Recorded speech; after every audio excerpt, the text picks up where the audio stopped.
A millionaire abruptly returned home after his business trip was unexpectedly called off. The situation he found in his daughter's room instantly compelled him to rush the girl to the hospital. At the medical center, the little girl cried out, "Mommy put something in my tummy," and when the ultrasound images appeared, everyone panicked and dialed the emergency services number. "I don't care what the fellow in London says, Barry. If he hasn't signed by 5 p.m. today, call off the whole deal." Samuel Anderson clamped the phone between his shoulder and ear, his hands busily grappling with the knot of his silk Hermes tie. The Manhattan penthouse was flooded with morning light, but the atmosphere around Samuel was thick with the high-stakes pressure of million-dollar figures.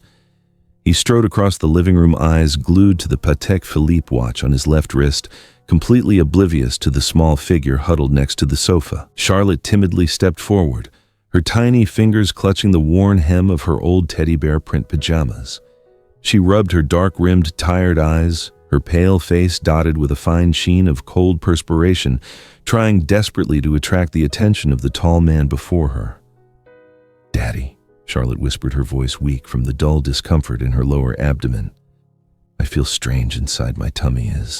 Samuel lightly pushed his daughter's hand away from his waistcoat, a decisive gesture, much like dismissing an unfavorable contract clause. He didn't even glance down, his mind already miles away in the glass-walled boardroom on the 40th floor. "You probably snuck some sweets from the refrigerator again, didn't you?"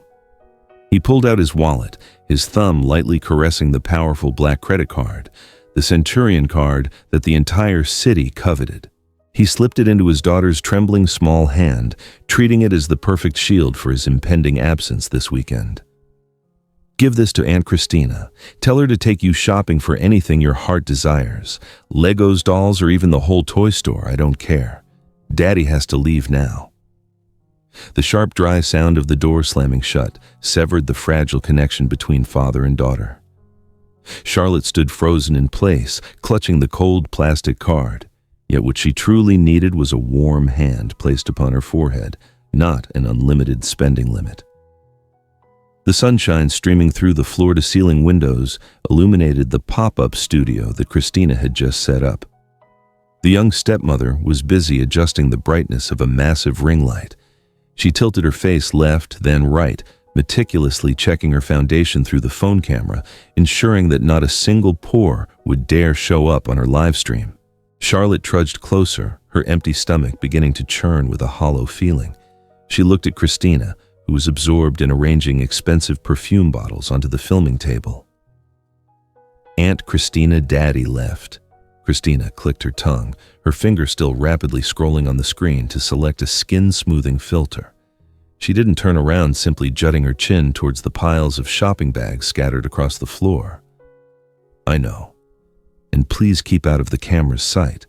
This is a very important unboxing session today. I don't need the viewers seeing this untidy scene." Seeing Charlotte still standing there, Christina reached into her handbag for a clear acrylic box and tossed it missing toward the sheepskin rug. The box hit the chair leg and the lid sprang open. Hundreds of tiny, gleaming metal spheres tumbled out, scattering like droplets of mercury. "Eat it, eat all of them, just keep absolutely quiet so I can work." Charlotte smiled, the first genuine smile of the day. Her aunt had agreed. Daddy had given her a card for gifts, and her aunt had given permission for candy. Maybe they did care about her after all. She placed the first metal sphere in her mouth. The cold, hard feel of the metal against her tongue was nothing like the soft sweetness she had anticipated, but Charlotte swallowed it anyway. A tiny gulp sounded in her throat. The magnet slid down her esophagus, beginning its silent, destructive journey. On the phone screen, the word "live" glowed bright red. Upbeat, fashionable background music filled the space. Christina flashed her manufactured, radiant smile at the camera. "Hello, my darlings. Welcome back to Christina's life of luxury." Behind her, Charlotte picked up the second sphere. 20 minutes later, Charlotte swallowed the last sphere. She rubbed her stomach, believing she had successfully completed a task. On the phone screen, Christina waved farewell to her audience one last time, her dazzling smile instantly extinguishing the moment her finger hit the end stream button. The room fell silent, save for Charlotte's even breathing and the clatter as Christina disassembled the ring light. "Clean up these boxes. I don't want guests thinking the house is a mess when they arrive." Christina tossed out the curt order and quickly left the room, leaving Charlotte alone with her hunger temporarily subdued by the metallic sweets. The girl obediently collected the wrapping paper scraps, unaware that inside her small body a devastating countdown had been activated. Night descended upon the wealthy suburb, bringing a chill that seeped through the window cracks. Charlotte lay curled up in bed, the thick down comforter failing to ward off the shivers running down her spine. The internal distress didn't hit like a sudden blow. It crept in slowly, like a snake. First came a heavy, uncomfortable feeling in her lower abdomen. Then, the intense cramping started. The super-strong magnets, after drifting through her stomach, began to find each other in the winding loops of her small intestine. They violently attracted and clamped onto each other, squeezing the delicate intestinal lining between them, crushing the soft tissue to form a deadly solid mass. "Daddy," Charlotte whimpered, clutching her abdomen with both hands. Cold sweat poured off her, soaking her pajamas. She wanted to sit up and find water, but the slightest movement sent a wave of intense discomfort tearing through her consciousness. In stark contrast to the life-threatening situation upstairs, the villa's ground floor was vibrating with smooth jazz music and the clinking of glasses. Christina, in a figure-hugging silk dress, showcasing her attractive figure, gracefully circulated among her friends from the local American housewives circle, holding a martini glass. "Oh, Christina, how do you manage to stay in such great shape while caring for your husband's child? I hear she's quite a handful." Jessica, a friend with perfectly curled blonde hair, sipped her drink and asked with feigned curiosity. Christina smiled, a practiced expression perfected thousands of times in front of the mirror. "It is hard work, Jessica. But what can I do? Samuel is busy making money for the family, so I have to make sacrifices. Children need love and patience. I treat Charlotte as if she were my own." The crowd murmured their appreciation. Christina basked in the moment, her eyes sparkling with fleeting pride. Just then, a strange sound echoed from the staircase, cutting through the mellow background music. It was the sound of uncontrollable retching accompanied by broken, tearful sobs. The smile on Christina's face froze. She glared at her guests, who were beginning to frown in displeasure. The luxurious party atmosphere was suddenly shattered by the raw, unpleasant sounds of illness. "Excuse me, everyone, the little one must have eaten something bad again. I'll go check on her." Christina placed her cocktail glass on the table, trying to maintain her composure, but the hurried steps she took up the wooden staircase betrayed the mounting irritation within her. Charlotte's door burst open.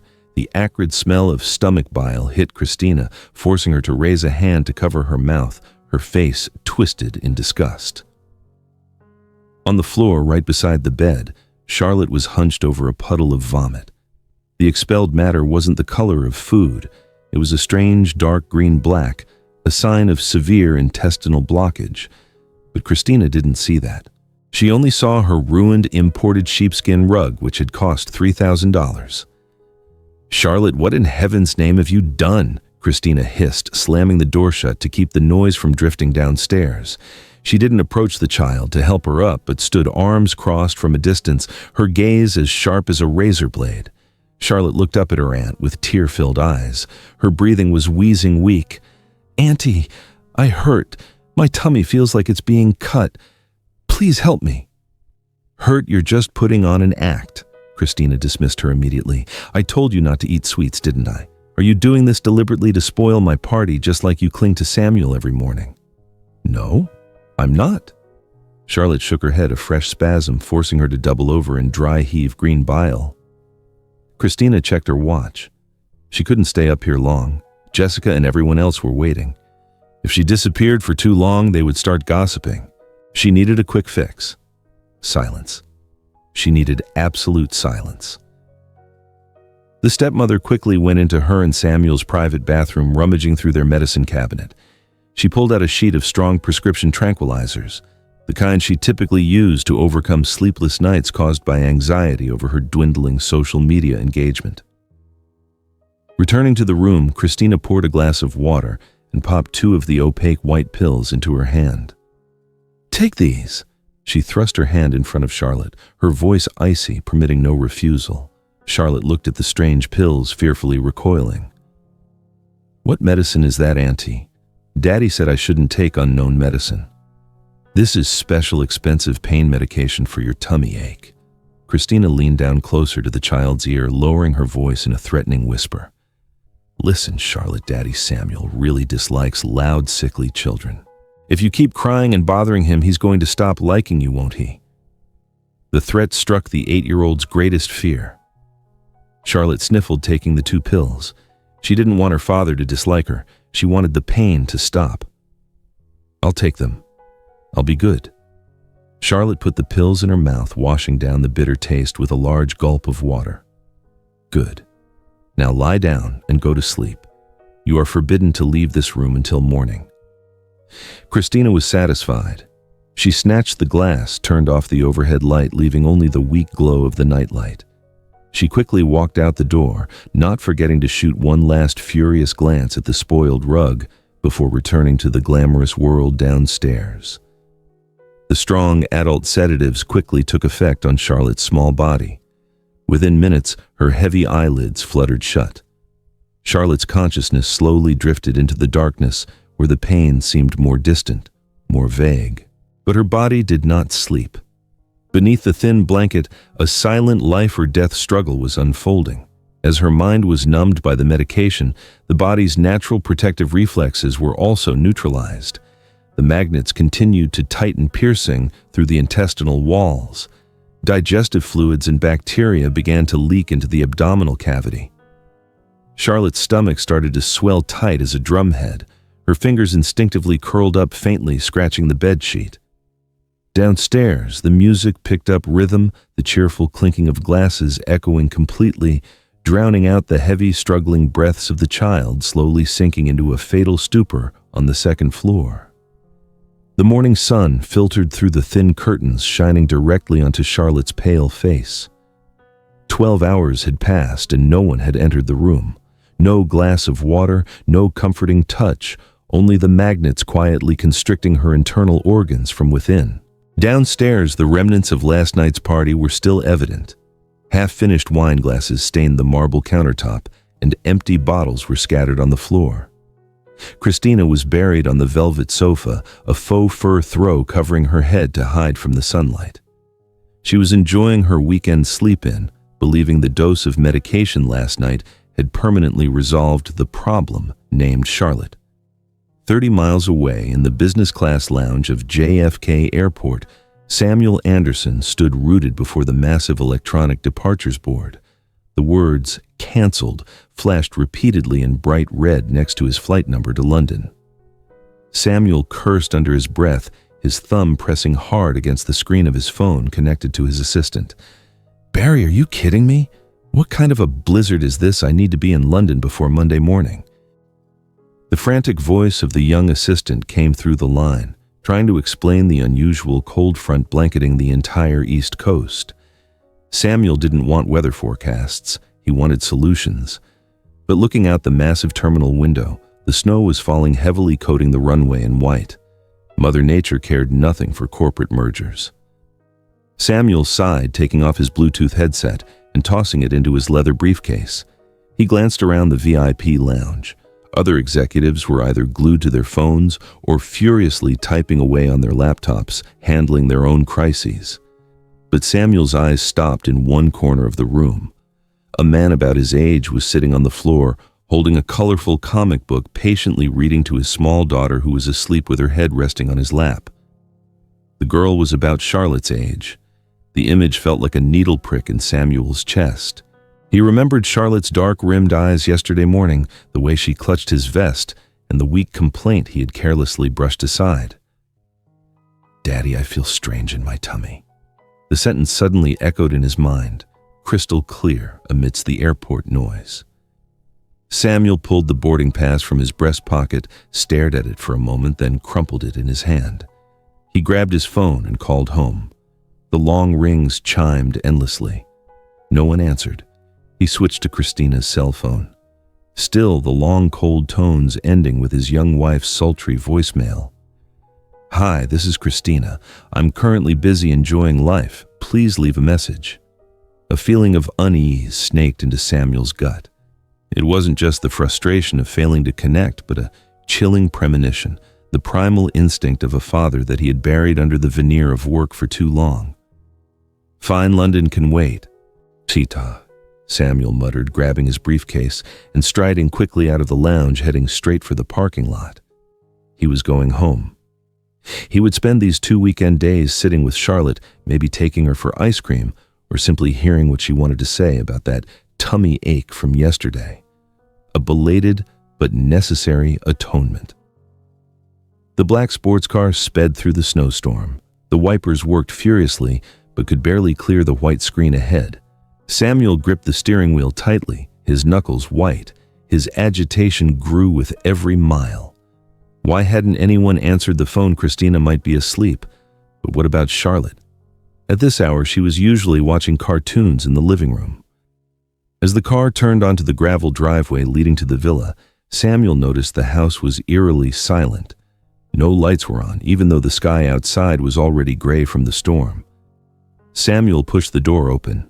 The first thing that greeted him was not laughter or the warm scent of food, but the stale, cloying odor of old wine mixed with overly sweet perfume. The large living room looked like a disaster zone. Empty bottles, dirty glasses, and cushions were strewn all over the floor. He saw Christina curled up on the sofa, her hair disheveled, obscuring half her face. Samuel frowned, disappointment evident in his eyes. He was about to shake his wife awake and reprimand her for this dumpster, but his steps faltered. He looked up the stairs leading to the second floor. The silence up there was heavier than downstairs, a thick, suffocating stillness. Instead of waking, Samuel loosened his tie and quickly walked upstairs. His gut told him something was wrong, terribly wrong. Charlotte's door was ajar. Samuel gently pushed it open. A rush of stifling heat hit his face, as if the radiator in the room had malfunctioned and was set to maximum. He stepped inside, and the scene before him made his heart plummet. Charlotte was in bed, but her posture was bizarre. She wasn't lying straight, but curled up her knees, pressed tightly against her chest. Her skin was a sickly blue-white stark against the crisp white bedding. Her lips were cracked and purple, slightly parted as she struggled to take faint, labored breaths. "Charlotte," Samuel called softly, his voice trembling. There was no reply. He threw his briefcase onto the floor and rushed to the bedside. When Samuel's hand touched his daughter's forehead, he recoiled instantly as if touching hot embers. She had a high temperature, not a regular fever, but a searing heat radiating from deep within her body. "Daddy's here, Charlotte! Wake up!" Samuel ripped the thick blanket off. Instantly his pupils contracted in horror. Charlotte's abdomen, his thin, delicate daughter's belly, was abnormally distended. It was tight and shiny, the skin stretched thin, revealing a network of visible blue veins. Samuel tremblingly placed his hand on her stomach. Hard. It was hard as rock. There was no elasticity of flesh, but the solid tension of an enormous pressure block threatening to erupt inside. Samuel, though lacking medical knowledge, understood this was a sign of extreme peril. This was not a tummy ache from candy, nor typical food poisoning. Charlotte let out a faint whimper in her delirium, her head tipping to one side, a stream of dark green-black fluid dribbling from the corner of her mouth, soaking the pillow. Oh God, Samuel froze. Guilt crashed over him like a tidal wave, engulfing him. Where was he when she reached this state? What had he done? He gave her a credit card and left. Just then, the sound of slow footsteps echoed from the doorway. Christina stood there rubbing her eyes, her hair messy, still wearing the wrinkled party dress from the night before. She yawned loudly, her sleep-laced voice mixed with a lazy surprise. "Oh, Samuel, when did you get back? Why didn't you call me?" She glanced at Samuel kneeling by the bed, then fleetingly at Charlotte, her attitude still nonchalant. "What are you doing?" Why the serious face she's been sleeping in since last night? I called her many times, but she didn't wake up, so I just let her be. Children need lots of sleep to grow. Lucky or unlike me, I have a killer headache. Samuel slowly turned his head. His eyes held no affection for Christina, only utter disgust and profound outrage. But he didn't speak. There was no time to argue with such ignorance and apathy. Every second passing was diminishing Charlotte's life. "Move," Samuel growled in his throat, a sound as deep and chilling as thunder before a storm. He slid his arms under Charlotte's back and knees. Her body was limp, powerless, burning hot, yet her extremities were ice cold. He scooped her up, pressing her tightly against his chest, as if to transfer his meager life force into her. Christina startled, finally noticing the alarming discoloration on Charlotte's face. What? What are you doing? She just has a minor bug. Where are you taking her? There's a blizzard outside." "She doesn't have a minor bug. She's been fading away in this house because of you," Samuel yelled, losing control for the first time. He didn't wait for Christina's reply, barreling past her and running straight down the stairs. His footsteps hammered against the wooden floor, each step a frantic beat in his heart. Charlotte felt featherlight in his arms, her small head drooping onto his shoulder, her breath hot but faint against his neck, like a candle flickering in the wind. Samuel kicked the front door wide open.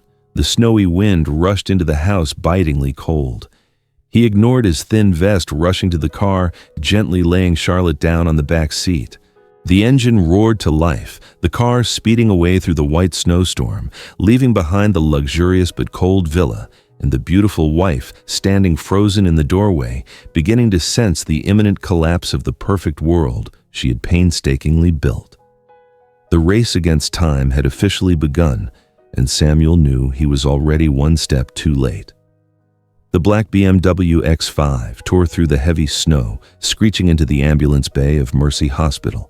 Samuel slammed on the brakes, the tires gripping the wet asphalt with a sharp screech, leaving a dark skid mark on the gray concrete.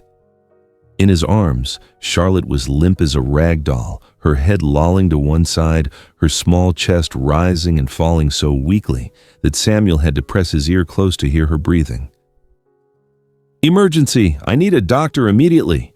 Samuel's shout echoed through the reception area, overpowering the siren of an ambulance that had just pulled up behind him.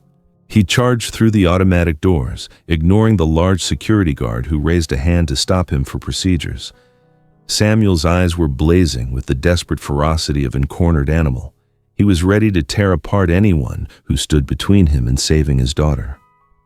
Christina got out of the car much more slowly. The cold wind made her shiver, and she quickly pulled up the collar of her Burberry wool coat. She didn't run after her husband, but paused to smooth her wind-tousled hair, her eyes quickly checking her reflection in the glass door. Once certain no paparazzi were lurking, she hurried inside her face, tight as if she'd been dragged into an unwelcome, tedious drama. "Put the girl here. Hurry." Dr. Catherine Martin was on duty at the reception desk. With 15 years of experience in pediatrics, she knew without asking just how critical the situation was. A quick glance at the child's waxy blue-tinged skin, dry lips, and especially the abnormally distended abdomen caused Catherine to immediately sweep aside the patient files on the nurse's desk. Code red: bypass administrative procedures, prepare the X-ray room, and notify the gastrointestinal surgery team immediately. Samuel trembled as he placed his daughter on the gurney. His hand remained tightly clasped around Charlotte's cold, small hand. He refused to let go. "What's wrong with her, doctor? I came home this morning and found her stomach." Samuel stammered, his voice choked. "We will find out right away. Please wait outside." Catherine signaled two nurses to push the gurney down the corridor. Samuel started to follow, but was stopped by a nurse. The door to the diagnostic imaging area slammed shut in front of him, separating him from his fading daughter. 10 minutes later, Samuel was called into the viewing room. The room was dim lit only by the cold blue light emanating from the X-ray viewing panel on the wall. Christina reluctantly followed, standing with her arms crossed, leaning against the door, maintaining maximum distance from the suffocating atmosphere. Dr. Catherine stood before the black and white film, her face frighteningly grim. She did not look at Samuel, pointing a finger directly at Charlotte's abdominal area on the film. "Do you see these bright spots?" Samuel squinted. Against the dark gray background of the internal organs, a chain of bright white, perfectly circular dots was starkly visible. They were not scattered, they were tightly connected, forming a bizarre coiled circle deep within her abdomen. "What is that?" Samuel asked, a chill running down his spine. "Metallic foreign bodies, many of them," Catherine stated firmly, her sharp eyes turning to look at Samuel. "They possess extremely powerful magnetic properties. Do you see they are attracting each other across the intestinal walls? The segments of the intestine clamped between these magnets are suffering from lack of blood supply, causing tissue death and perforation. Digestive fluids and bacteria are leaking into the abdominal cavity, leading to peritonitis. Your daughter is slowly succumbing to septic shock." Samuel stumbled backward, his back hitting the wall. Magnets.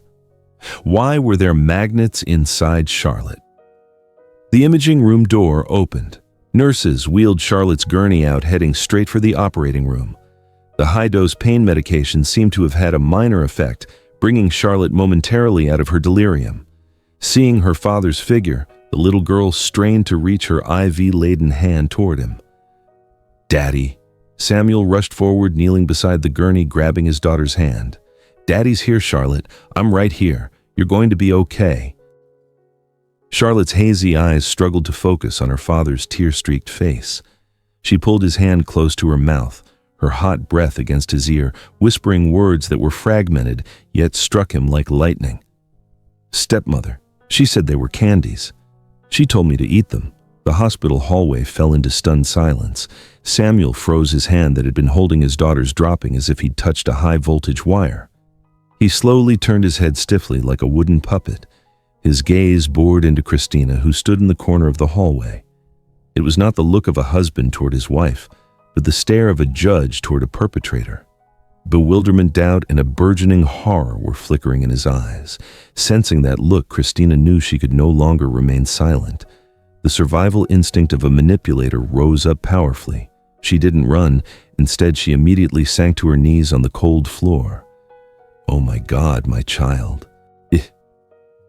Christina erupted into heart-wrenching sobs, covering her face with both hands, her shoulders shaking violently.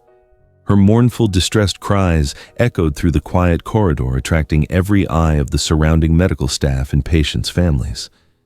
She played the role of the distraught mother so perfectly that if Samuel hadn't heard his daughter's words, he surely would have rushed to her side. Why would she say that?" Samuel stepped toward her, his voice deep, suppressing the rage about to burst forth. Christina lifted her face, tears blurring her expensive mascara, forming black streaks on her powdered cheeks. She looked at Samuel with wide eyes full of injustice and profound hurt. "You believe her, Samuel. You would rather believe the delirious ramblings of a child with a 104-degree fever than your own wife. I've been home taking care of her all weekend. I stayed up all night sponging her down." She grabbed Samuel's trouser leg, her voice choked and trembling. "You know, the girl dislikes me. Ever since I came into this house, she has constantly tried to drive a wedge between us. But I never imagined that even in her delirium she would still hate me so much. What have I done wrong? I've only tried to be her mother." Christina's words were like poisoned needles pinning down Samuel's frantic mind. He looked at his wife, crying at his feet, then at his daughter being wheeled farther away. On one side, an innocent dying declaration, on the other, the tears of his wife. The burgeoning doubt was violently shaken. Could Charlotte truly be delirious, or did she genuinely hate Christina enough to fantasize, "We must operate immediately"? Family outside, Dr. Catherine's sharp command cut through the drama. The operating room door slammed shut in front of Samuel. The in-surgery light glowed bright red, staring at him like a wicked, unblinking eye. Samuel stood frozen in the deserted hallway. On one side was the operating room where his daughter was fighting for her life. On the other was Christina sitting on the floor, her muffled sobs still ongoing. And in the middle was a murky, dark truth, desperately concealed. 2 hours stretched out like 2 centuries. The surgical waiting room was thick with the scent of disinfectant and a heavy, oppressive silence. Samuel sat hunched over the hard plastic bench, his hands tightly clasped, pressing against his forehead until his knuckles were white. His mind was a chaotic mess of images: Charlotte's smile from years ago, her cold eyes this morning, and the haunting whispered declaration moments before. Christina had stopped crying. She sat down next to Samuel, gently placing a hand on his shoulder. Her gesture was solicitous and tender, a complete reversal from her earlier panic. She had regained her composure, and now it was time to reinforce her narrative. "Don't worry too much, Samuel. Charlotte is a strong girl. She'll pull through." Her voice was soft, saccharine. She pulled a half-used pack of over-the-counter cold medicine and a worn handkerchief from her Hermes bag, placing them in Samuel's hand. "Look, honey, she had a high temperature last night. I gave her fever reducers and used this handkerchief to sponge her down all night. I even made her some broth, though she refused to eat a single spoonful." In reality, the pills were the sedatives she forced her to take, and the broth was canned soup she never opened. Samuel looked at the evidence in his hand, his heart wavering violently. Had he wrongly accused her, Christina leaned close to his ear, whispering toxic words wrapped in the guise of concern. "You know, I think Charlotte has psychological issues. She always feels lonely when you travel. Perhaps swallowing those things was her way of seeking attention from you. Children are so sensitive now they'll hurt themselves, just to make their parents come back and look at them once. I tried my best, but it seems a stepmother's love isn't enough for her." Samuel bowed his head lower, his hands clutching his temples. The guilt felt like acid eating away at his reason. He wondered, had his distance, his indifference pushed his daughter to this extreme? Had Charlotte intentionally ingested the objects to punish him? Christina's explanation sounded so heartbreakingly plausible. It struck Samuel's greatest weakness, the guilt of a failed father. The image of the kind, enduring wife suffering her stepdaughter's coldness that Christina was painting began to obscure the truth. Just then, the surgical light went off. The operating room door swung open. Dr. Catherine Martin walked out. Her blue surgical scrubs were dotted with dark stains. She pulled off her blood-stained rubber gloves, tossing them forcefully into the medical waste bin with controlled anger. Her face was grim, her lips pressed into a tight, thin line, devoid of the relief typical of a successful operation. Samuel sprang up, rushing to her. "How is she, Dr. Catherine?" didn't answer immediately. She walked directly to Samuel, completely ignoring Christina's presence beside him. She reached into her scrub pocket and pulled out a clear medical Ziploc bag. "This is what we removed from your daughter's intestines."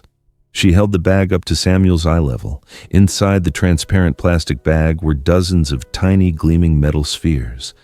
They were heavily coated in yellow-green digestive fluid and bright red blood, creating a grotesque and sickening contrast. The spheres rattled dryly against each other when Catherine slightly shook the bag. 15 spheres. Catherine's voice was sharp and cold. "We had to remove 40 centimeters of small intestine that was turning black from tissue death. They were so tightly clamped together that I had to use surgical pliers to separate them." Samuel staggered backward, his back hitting the wall. The weight of this light plastic bag felt like it was crushing his chest. Christina's sweet excuses from earlier suddenly seemed flimsy, ridiculous in the face of this bloody physical evidence. He remembered Charlotte's words. She said they were candies. She told me to eat them. A dying 8-year-old child. Was she coherent enough to fabricate such a detailed lie? And why? Why had Christina looked so terrified when she heard that statement? Samuel slowly turned to look at his wife. Christina was standing there nervously fiddling with her handbag strap. When Samuel's gaze met hers, she didn't look back as usual. Her typically expressive eyes were now downcast, evading his scrutiny. Her hand was unconsciously wringing the deceptive handkerchief, her knuckles white. A fleeting moment of raw fear passed across her carefully concealed face, which she quickly hid with a forced movement of smoothing her hair. That avoidance was the clearest answer. A cold certainty ran down Samuel's spine. extinguishing the fire of his guilt and igniting a raging inferno of suspicion. He said nothing, asked no further questions. He knew he wouldn't get an honest answer here, not from this woman. "I need to go home," Samuel announced abruptly, his voice chillingly calm, completely contradicting the emotional storm raging within him. He shoved the bag of evidence into his vest pocket right against his heart. Christina looked up surprised. "Home now? Are you leaving her here?" "I need to grab some clean clothes and Charlotte's favorite teddy bear. She'll need it when she wakes up." Samuel lied without blinking. He didn't wait for his wife's reply, turning and quickly walking out of the waiting area. His back was straight, solitary, and resolute. "Samuel, wait for me," Christina called after him, but her feet were glued to the spot, apprehension now clearly visible on her beautiful face. The BMW roared to life once more, tearing through the snowy night. But this time, the destination was not the hospital, but the lakeside villa. Samuel knew the final answer lay there, perhaps in a phone, a security camera, or in the very silence of the house he had neglected for so long. Samuel shoved the heavy oak door open and stepped inside the house. There was no soft jazz music, no relaxing incense scent as usual.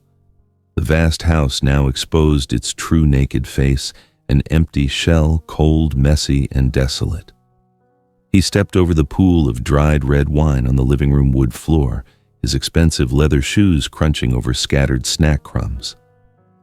On the glass table, crystal glasses lay askew, some still smeared with lipstick, indicting the moral decay and irresponsibility of the party's host. Samuel didn't stop. He walked straight up the stairs, heading for Charlotte's room. His daughter's room was cloaked in dim shadows. Samuel flipped the light switch. The pale yellow light illuminated the small bed. The sheets were twisted and wrinkled, bearing the imprint of someone who had violently struggled in agony. He walked closer, placing his hand on the pillowcase, ice cold. But Samuel could still sense the heat of the fever and the desperation of his daughter enduring the internal trauma all alone in this confined room. "I'm sorry," Samuel whispered, his voice cracking in the still space. But remorse was not enough now. He needed answers. He needed to know why an 8-year-old child would ingest 15 magnets. Samuel turned and quickly walked to the master bedroom, Christina's private domain. The room was saturated with an overpowering, suffocating perfume scent. Christina's vanity looked like a battlefield, with dozens of expensive cosmetics bottles scattered everywhere. Samuel rummaged through every drawer, turning over every handbag. He didn't know what he was looking for, but his instinct told him the evidence was somewhere close by. He walked to the corner of the room where a small leather-wrapped trash bin sat, next to the makeup remover cotton pads smeared with beige foundation and empty serum bottles. An odd object caught Samuel's eye, a clear plastic box, empty.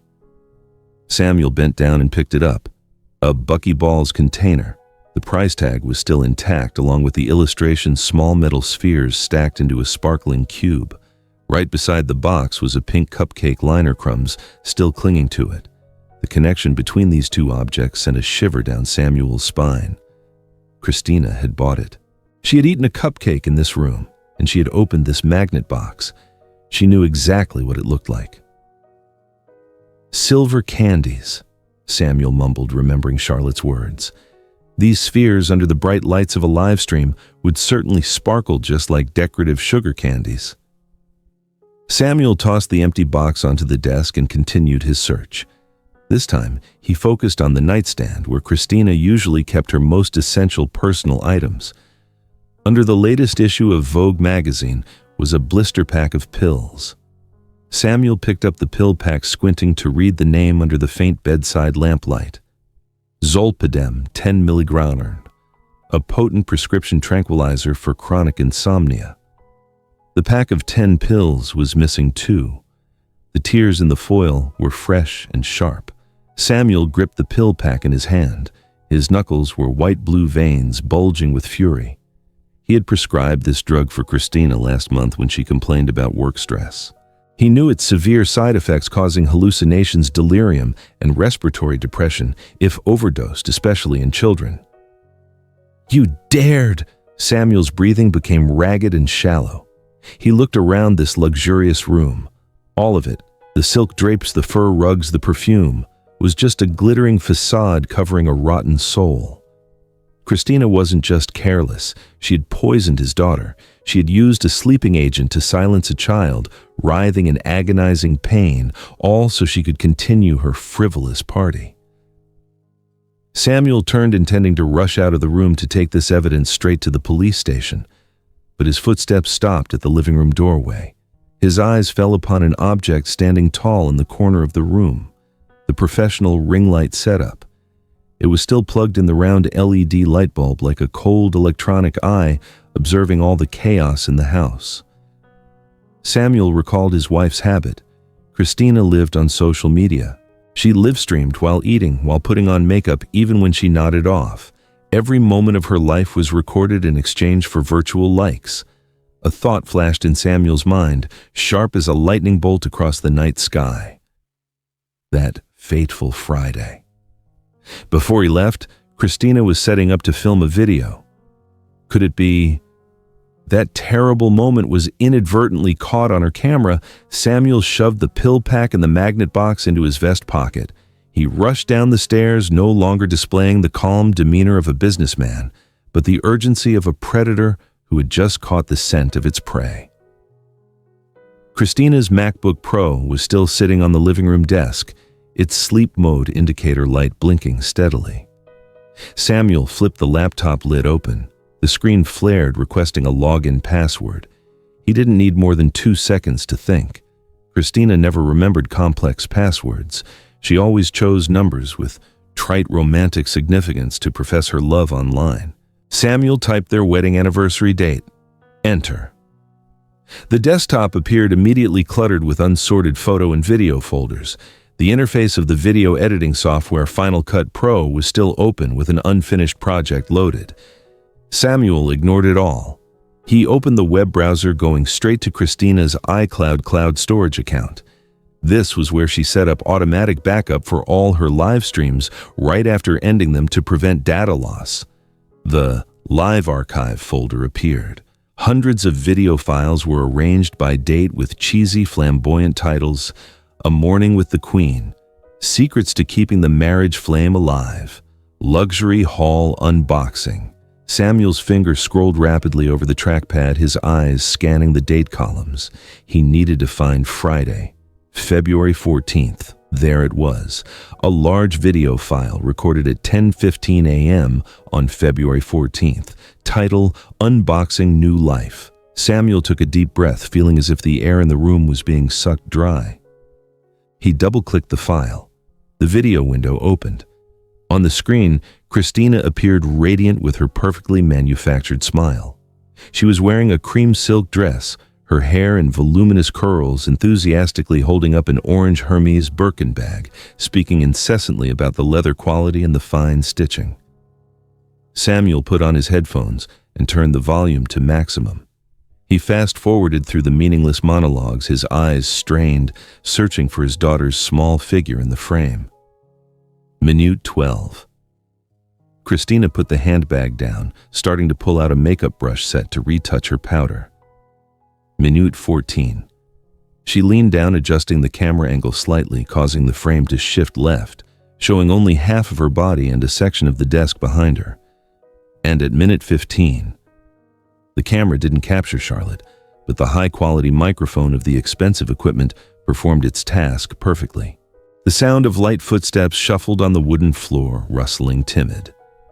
Next, Charlotte's clear, innocent voice rang out as starkly audible as if she were standing right next to Samuel's ear.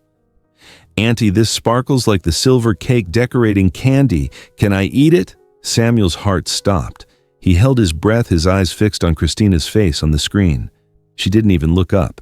Her eyes remained glued to the mirror, her hand still applying lipstick. A brutal indifference. Her mouth moved, and through the headphones, Samuel heard the death sentence for his daughter. "Yeah, eat it, eat all of it if you want. Just keep your mouth shut so I can work." The video continued to play. A crunching sound echoed, the sound of metal hitting tooth enamel. Charlotte's muffled grunt in her throat, a slight struggle to swallow the hard object. And Christina. She laughed, a light giggle when she read a comment praising her looks on her phone screen. "Thanks, honey, I'm using a new serum lately." Samuel violently tore the headphones off, slamming them onto the desk. A surge of nausea violently rose in his throat. He bent over his hands braced on the desktop to keep himself from collapsing. Not an accident, not carelessness. This was permission. Encouragement. She clearly heard the question. She knew it was magnets. The empty box in her trash bin was proof.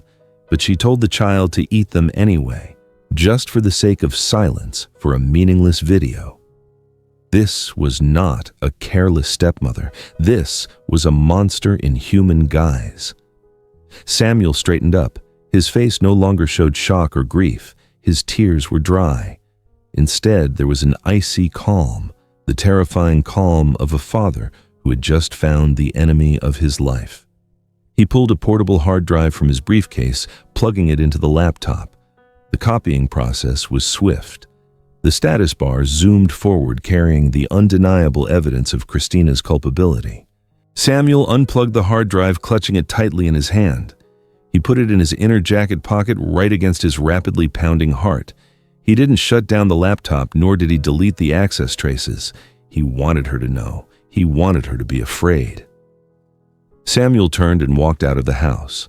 He did not look back at the luxurious villa one last time. To him, this place was now just a crime scene. He rushed to his car, starting the engine. The car roared, tearing through the snowy night, heading straight back to the hospital. The final confrontation was at hand, and this time, Samuel would deliver the final blow. Samuel stepped out of the elevator, the hospital corridor stretching long and white before him, reeking of antiseptic alcohol. The fluorescent lights flickered on the ceiling, casting long, cold shadows. At the end of the hall, the in-surgery sign glowed bright red like an unblinking demonic eye burning into the mind of the father racing against time. He paused momentarily to regulate his labored breathing after the sprint from the parking lot. His right hand was deep in his jacket pocket, clenched around his phone, his knuckles white from the force. A few yards away, Christina was sitting on the waiting bench. She was blissfully unaware of the storm that was about to break. "It's just too much for me," Christina was tearfully telling the duty nurse, dabbing at her dry eyes with a handkerchief. "I tried to be a good mother, but the girl always tried to provoke me. You know the evil stepmother syndrome. I never thought she'd hurt herself just to make me look bad in front of my husband." The young nurse nodded sympathetically, offering Christina a cup of warm water. "Please try to stay calm. The doctors are doing their very best. Samuel will lose his mind if anything happens to her. He spoils her too much." Christina took the water cup, her voice trembling with false distress. Samuel's heavy footsteps on the tiled floor cut across the performance. Christina looked up, her expression instantly shifting to acute anxiety. She put the cup down, rushing toward her husband. "Samuel, where did you go? I called and called. Do you know how worried I was?" Samuel did not reply. He moved past her, avoiding her touch as if she carried a plague. He walked straight to the operating room door, standing rooted there, his back to his wife. At that moment, the door to the adjacent emergency room swung open. Dr. Catherine Martin walked out. Her face was set devoid of any patience for social niceties. In her hand was a stainless steel medical tray. "The Anderson family." Samuel turned around. Christina also scurried over, clutching her husband's sleeve. "Doctor, how is she? Is she awake yet?" Christina pressed. Dr. Catherine didn't look at Christina. She walked straight up to Samuel, holding out the medical tray. "This is what we removed from her esophagus and stomach before moving her to the main operating room. The rest are deep in her small intestine, and the surgical team is addressing them now." Clink, clink. The sound of metal hitting the stainless steel tray rang out cold and sharp, cutting off all other noise in the corridor. Lying isolated on the tray were 3 perfectly round, shiny metal spheres, coated in mucus and fresh blood. They were clamped tightly together in a short chain. Samuel stared at the spheres. Hot blood rushed to his face. "Chief Robinson, please," Dr. Catherine called toward the back. From a hidden corner of the hallway, a middle-aged man in a crisp police uniform stepped out. Kyle Robinson was stout with short salt and pepper hair and eyes as sharp as a razor blade, eyes that had seen through too many lies in his 20 years on the force. He stopped in front of the couple, his voice deep and resonant. "Mr. and Mrs. Anderson, I am Police Chief Kyle Robinson. The hospital has reported a serious suspected case of child endangerment. I need to know the exact source of these foreign objects." Christina's face went white, but she quickly recovered her composure. Her survival instinct surged. "Endangerment? What the hell are you talking about?" Christina hissed, her voice filled with the outrage of one unjustly accused. "This was an accident, I told my husband. The girl got into my things herself. They were a stress relief toy I bought. I kept them securely on my desk, but she managed to sneak them. Children are curious if she swallowed them. How am I supposed to supervise her 24/7? She turned to Samuel, her eyes teary. "Say something, Samuel. You know how mischievous Charlotte is. Why are you letting the police question your wife like a criminal?" Samuel remained silent. He bowed his head, looking at the phone in his hand. The screen lit up.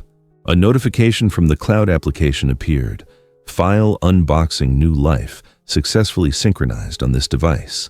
A cold certainty ran down Samuel's spine. He remembered his daughter's weak whisper. "Stepmother told me to eat them." "Mrs. Anderson," Chief Kyle continued, his tone hardening. "The doctor reported the number of magnets found in the victim to be nearly 20. It is highly unlikely that a child would accidentally ingest that many consecutively without intervention or supervision. Are you certain you were not present when this occurred?" "I swear."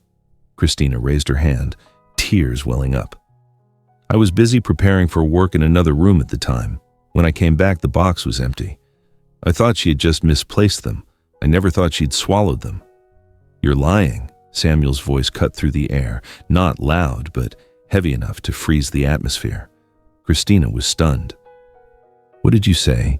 Samuel took a step back out of his wife's reach. His finger slid across his phone screen, opening the cloud folder he had just accessed at home. "You said you weren't present." Samuel lifted his head, his eyes no longer showing confusion, but pure revulsion. Then explain this to me." He pressed play. The sound from the phone speaker rang out amplified in the quiet corridor. "Auntie, this sparkles like the silver cake decorating candy. Can I eat it?" Charlotte's innocent voice was clear and undeniable. All the nurses, Dr. Catherine and Chief Kyle, listened in silence. On the screen, the video continued to play. Christina was still applying lipstick, not even looking at the child. And then the monster's reply echoed, "Yeah, eat all of it if you want. Just keep your mouth shut so I can work." Christina's face drained of all color. Her eyes widened, staring at the phone as if it were a ghost. The feigned distress on her face shattered, replaced by raw panic. "Turn it off. Turn it off right now." Christina shrieked hysterically. She lunged at Samuel like a crazed animal, her sharp fingernails reaching out to claw and snatch the phone. It was the only evidence that could send her to prison, and she knew it. "Give it to me. You edited that video. You're framing me." But she didn't reach Samuel. Chief Kyle reacted instantly. He stepped forward, grabbed Christina's wrist, and twisted it behind her back. A clean, professional restraining move. "Let me go. You have no right," Christina screamed, struggling in vain. Samuel remained unflinching. He didn't turn off the video. Instead, his thumb pressed the volume button to maximum. The crunching sound of metal in Charlotte's mouth and Christina's careless giggle echoed throughout the corridor, bouncing off the walls, reverberating in the conscience of everyone present. Nurses and family members from nearby rooms rushed out to see, their eyes shifting from curiosity to horror and indignation toward Christina. "Listen closely, Christina," Samuel said, his voice deep, trembling with the rage boiling in his veins. "That's your voice. That's your permission. You weren't careless. You endangered her life little by little just for a few cheap likes." Christina was speechless, restrained by the police exposed before the crowd. Her perfect stepmother mask fell shattering on the cold hospital floor. Samuel turned off the phone. He slowly lifted his head, taking a resolute step toward his now handcuffed wife. In his eyes, there was no longer the image of the woman he once loved, only the enemy who had nearly destroyed his daughter's life. Christina stumbled backward as Samuel approached her high heel, catching on the waiting bench, nearly sending her falling, if not for the iron grip of Chief Kyle. "Mrs. Christina Anderson, you are under arrest for first-degree child endangerment and reckless behavior, resulting in serious injury." P. Chief Kyle read her Miranda rights coldly, his voice steady but firm. The dry clinking of metal sounded, handcuffs locked onto Christina's slender wrists. At this point, Christina knew she had no escape. The fear in her eyes vanished, giving way to a frenzied rage, the fury of a narcissist whose grand ego had been stripped bare. She felt no remorse. She felt insulted. "Let me go! You fools don't understand anything!" Christina yanked her hands, turning to confront Samuel. Her beautiful face was distorted, venomous, her red lips curling into a bitter, contemptuous sneer. "You look at me like I'm a monster, Samuel. Do you think you're a saint?" She screamed, her voice tearing through the suffocating silence of the hospital corridor. "Look at yourself. Why did you marry me, to be your wife or to be a high-class nanny for your child? You threw Charlotte at me, a relative stranger, after only a few months, and then you packed your bags to make money, going to London, going to Paris. Did you ever ask if I wanted to watch her?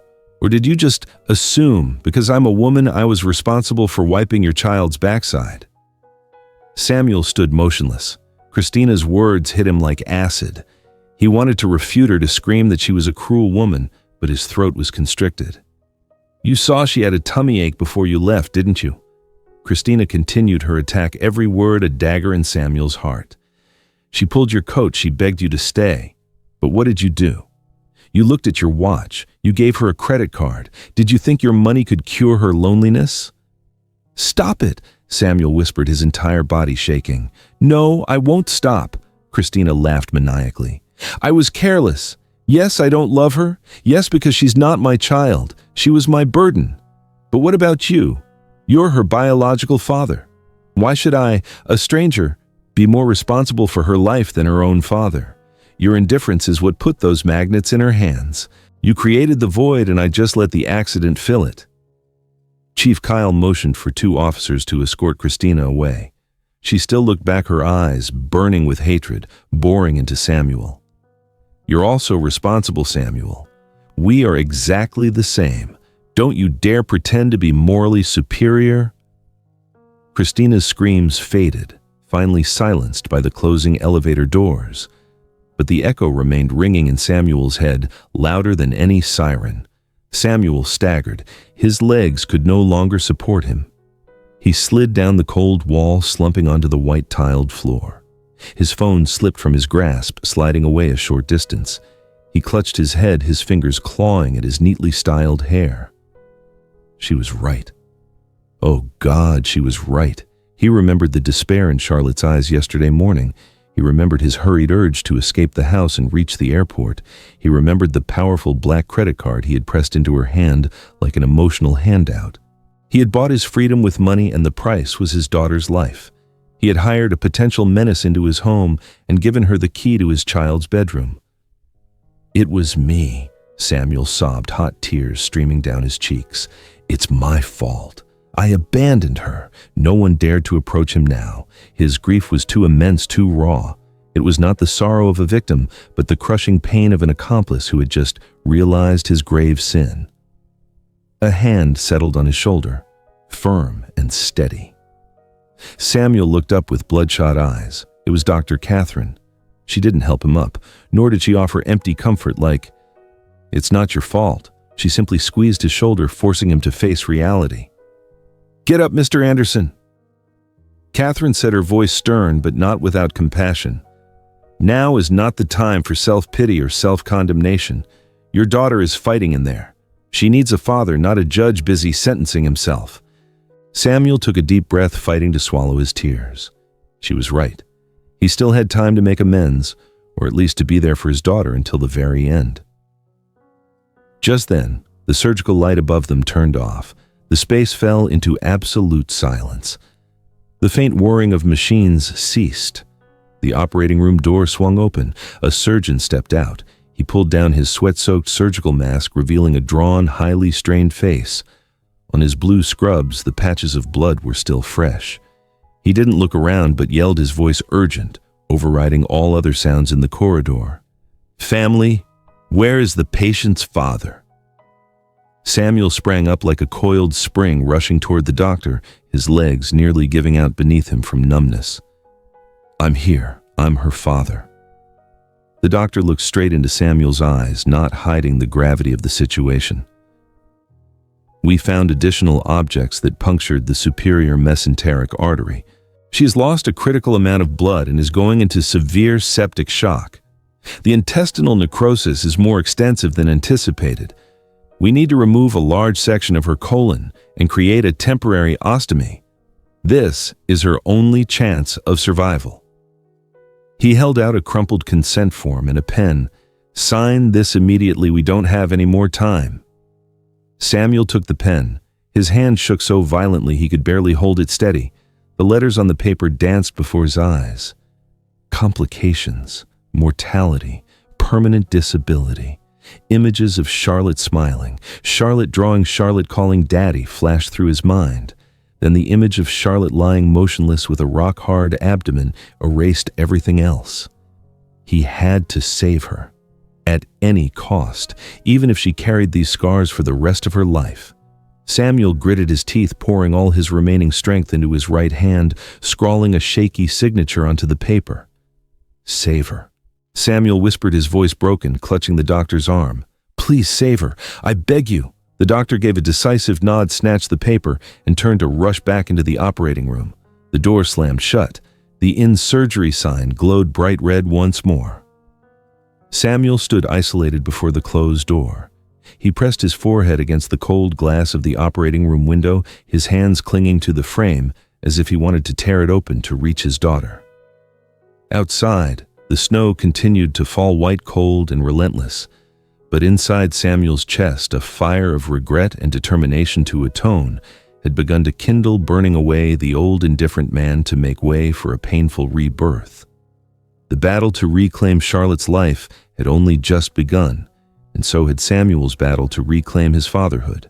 The aroma of melted butter and warm vanilla wafted through the small kitchen. 3 months had passed, and Samuel Anderson was no longer the man of Manhattan skyscrapers.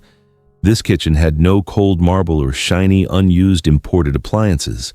Instead, there was warm oak wood, soft silicone corner protectors, and the comfortable messiness of real life. Samuel stood by the stove, a navy apron dusted with flour tied around his waist. His hair, once slicked back with gel, was now slightly longer, falling onto his forehead, but his eyes had never been brighter or more focused. He was carefully flipping round pancakes, managing the heat like he was overseeing a multi-million-dollar transaction. Curled up on a high-cushioned chair at the kitchen island, Charlotte played with the hem of her oversized t-shirt. She had lost a lot of weight, her collarbone prominent after her near-fatal surgery. Charlotte's small hand occasionally drifted down to her stomach, lightly touching the fabric covering the long, jagged scar, the physical reminder of the negligence that had almost claimed her life. "They're all done, Princess." Samuel turned off the burner, placing a white plate with 3 golden pancakes in front of her. By habit, in the manner of a traditional American breakfast, he reached for the jar of sprinkles, the colorful, shimmering sugar decorations, intending to scatter them over the whipped cream. The moment those tiny, sparkling specks fell onto the plate, a soft, clattering sound echoed. Charlotte instantly flinched. Her eyes widened, her pupils contracting in panic. Her breathing became rapid, a small, wheezing sound coming from her throat. She forcefully pushed her chair back, creating a grating screech on the wood floor. In Charlotte's mind, those were not sweet candies. They were the cold, hard metal spheres. They were the intense internal pain. They were the ghost of the past. "No, I won't eat them. Don't make me," Charlotte stammered, clutching her abdomen with both hands. Samuel recognized his mistake immediately. He didn't show disappointment or rush her. He gently put the jar down, wiping his hands on his apron. Very slowly, he picked up 1 red sugar speck. He held it up high, letting Charlotte see it clearly in the morning light. Then he put it into his own mouth. He chewed deliberately. Samuel swallowed, then smiled, approaching his daughter. He crouched down on the floor, lowering his eyes to meet Charlotte's. the position of a servant, not a boss. I checked Charlotte. Samuel's voice was deep and steady, resounding in the still space. He held out his large, calloused hand palm up, revealing a few tiny sugar specks. It's sweet sugar. It dissolves right in your mouth, not cold metal. From now on, whatever you eat, Daddy will always taste it first. I promise. Ray. Charlotte stared at her father's hand, then at the sincere eyes of the man who had once abandoned her for work. The fear in her eyes wavered slowly, giving way to trust. Her small, trembling hand reached out. Charlotte's finger touched the sugar speck. Warm, she tentatively put it in her mouth. The sweetness melted on her tongue, chasing away the memory of the metallic, acrid taste. The tension in Charlotte's face relaxed. A weak, fragile smile, like morning mist, but utterly genuine, appeared on her lips. She slid off the chair and nestled into Samuel's embrace. Daddy. Her small arms tightly wrapped around his neck. Samuel closed his eyes, holding her thin body close, inhaling the scent of baby wash and baked goods. Charlotte's heart beat evenly against his chest. Through the window, Samuel saw the old family sedan parked on the unkempt lawn. He had sold his stock, sold his entire supercar collection to buy this quiet suburban home and a remote consulting job. Many called him crazy, but feeling the weight of his daughter in his arms, Samuel knew he had never been saner. Charlotte let go of her father, climbing back onto the chair. She picked up a red crayon, returning to the half-finished drawing on the table. The drawing was a crude sketch of two people, one big and one small, holding hands under a house roof. Charlotte colored in a bright red heart surrounding the two figures, covering up the dark gray scribbles from before. Samuel smiled, turning back to the stove to clean up. The sweet aroma of hotcakes and maple syrup permeated the room completely, filling the cold void of past indifference. The new life had truly begun, starting with the simplest, sweetest things. And that concludes our bedtime story for today. We hope this journey, though challenging, brought you a sense of warmth and closure. It is truly one of the most touching stories we've shared, highlighting the incredible strength found in a father's resolve to make things right. Tell us, dear listeners, what was the most impactful moment for you in Samuel and Charlotte's story? Did you predict Christina's shocking deception, or were you moved by Samuel's ultimate choice to prioritize his daughter over his empire? Thank you so much for staying with us through every chapter of this emotional ride. Sometimes life's most profound lessons are wrapped in the most painful experiences. The truth is, love is not measured by the size of our bank accounts or the business deals we close, but by the simple, consistent act of showing up. For Samuel, his heartwarming stories truly began only after he gave up his life of luxury and chose presence over possessions. May we all remember the quiet strength and sincerity and the profound healing power of a second chance. Good night, and may your dreams be filled with peace and love.